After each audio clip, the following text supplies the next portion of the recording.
नमस्कार, मैं हूं आपके साथ ज्योतिका। आइए रुक करते हैं फटाफट खबरों की ओर। भाजपा की नेतृत्व वाली एनडीए ने राज्य में वामपंथी सरकार के कथित कुशासन के विरोध में सोमवार को केरल सचिवालय के 4 में से 3 गेटों का घेराव किया। सुबह करीब 6 बजे से ही सचिवालय के 3 गेटों के बाहर सैकड़ों भाजपा समर्थक जमा हो गए। प्रदर्शन को देखते हुए बड़ी संख्या में पुलिस मौजूद थी। इसके अलावा कार्यालय जाने वालों और स्कूली बच्चों की सुचारू आवाजाही सुनिश्चित करने के लिए यातायात को डाइवर्ट कर दिया गया। वहीं विरोध प्रदर्शन में भाजपा प्रमुख जेपी नड्डा ने भी भाग लिया। उन्होंने जमकर राज्य सरकार पर हमला किया। प्रधानमंत्री नरेंद्र मोदी 2 दिवसीय दौरे पर गुजरात पहुंचे। इस मौके पर वह मेसाड़ा पहुंचे, जहां उन्होंने विभिन्न विकास परियोजनाओं का उद्घाटन और शिलान्यास किया। अब पीएम मोदी एक सार्वजनिक सभा को संबोधित कर रहे हैं। उन्होंने इस दौरान कहा कि आज और कल का दिन हमारे लिए बहुत खास है। आज यानी 30 अक्टूबर को गोविंद गुरु जी ने आजादी के लिए अपनी जान दे दी थी। उन्होंने अंग्रेजों को कड़ी टक्कर दी थी। वहीं 31 अक्टूबर का दिन हमारे लिए इसलिए खास है क्योंकि सरदार वल्लभ भाई पटेल का जन्म हुआ था। महाराष्ट्र में मराठा आरक्षण को लेकर माहौल गर्माता जा रहा। राज्य में इसे लेकर अलग अलग जगहों पर प्रदर्शन हो रहे। बीच में ऐसे ही एक प्रदर्शन के दौरान प्रदर्शनकारियों ने राष्ट्रवादी कांग्रेस पार्टी के विधायक प्रकाश सोलंकी के आवास पर तोड़फोड़ की और वहीं आग लगा दी। सुप्रीम कोर्ट कथित दिल्ली आबकारी नीति घोटाले से जुड़े भ्रष्टाचार और धन शोधन मामले में पूर्व उप मुख्यमंत्री मनीष सिसोदिया की जमानत देने से इनकार कर दिया।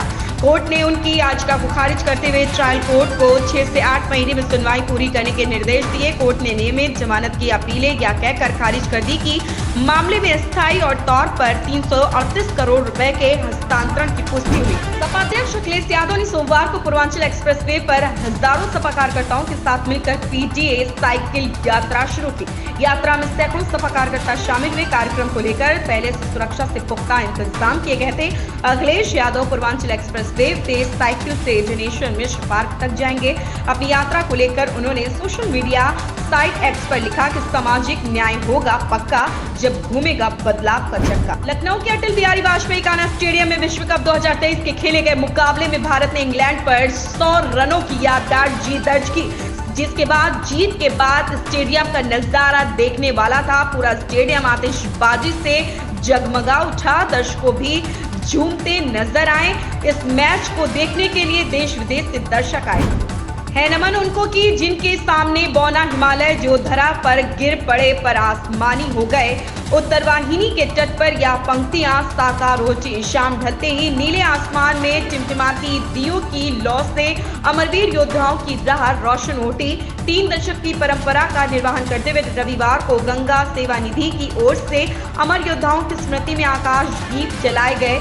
दशाश्वमेध घाट पर आकाश दीप की शुरुआत हुई। गणपति वंदन व देशभक्ति गीतों की धुन के साथ आसमान में आकाश दीप सज गए। गंगा सेवा निधि के संस्थापक स्वर्गीय पंडित सत्येंद्र मिश्र को श्रद्धासुमन अर्पित किए गए। दिवाली से पहले महानगर को 25 और इलेक्ट्रिक बसें मिलने वाली। इन नई बसों के आने के बाद बेड़े में बसों की संख्या 52 हो जाएगी। इनमें से ज्यादातर बसों को ग्रामीण रूटों पर चलाने की तैयारी है। इससे गाँव से शहर आने वाले यात्रियों को काफी राहत मिलेगी। महानगर के 9 रूटों पर वर्तमान में 25 इलेक्ट्रिक बसों का संचालन हो रहा है, लेकिन संख्या कम होने से लोगों को बस स्टॉप पर बस के लिए लंबा इंतजार करना पड़ता था। शासन के निर्देश पर जल्द ही जिले को 75 इलेक्ट्रिक बसें मिलने वाली हैं।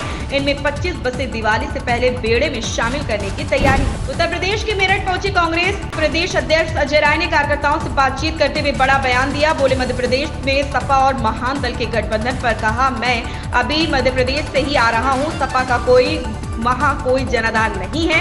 मध्य प्रदेश में कांग्रेस और बीजेपी की लड़ाई है। मध्य प्रदेश ही नहीं 5 राज्यों के चुनाव भी कांग्रेस ही जीतेंगे।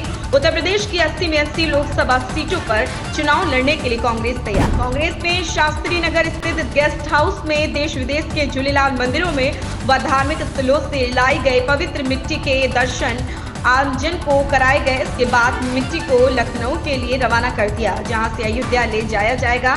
सपा के राष्ट्रीय अध्यक्ष अशोक अंशुवानी ने बताया कि पिछले 5 माह से एकत्रित की गई मिट्टी को 100 सदस्य दल शहर लेकर आया। 31 अक्टूबर को विधि विधान मंत्रोच्चार के साथ निर्माणाधीन श्री राम मंदिर में समर्पित की जाएगी। इन खबरों में बस इतना ही। बने रहिए हमारे साथ।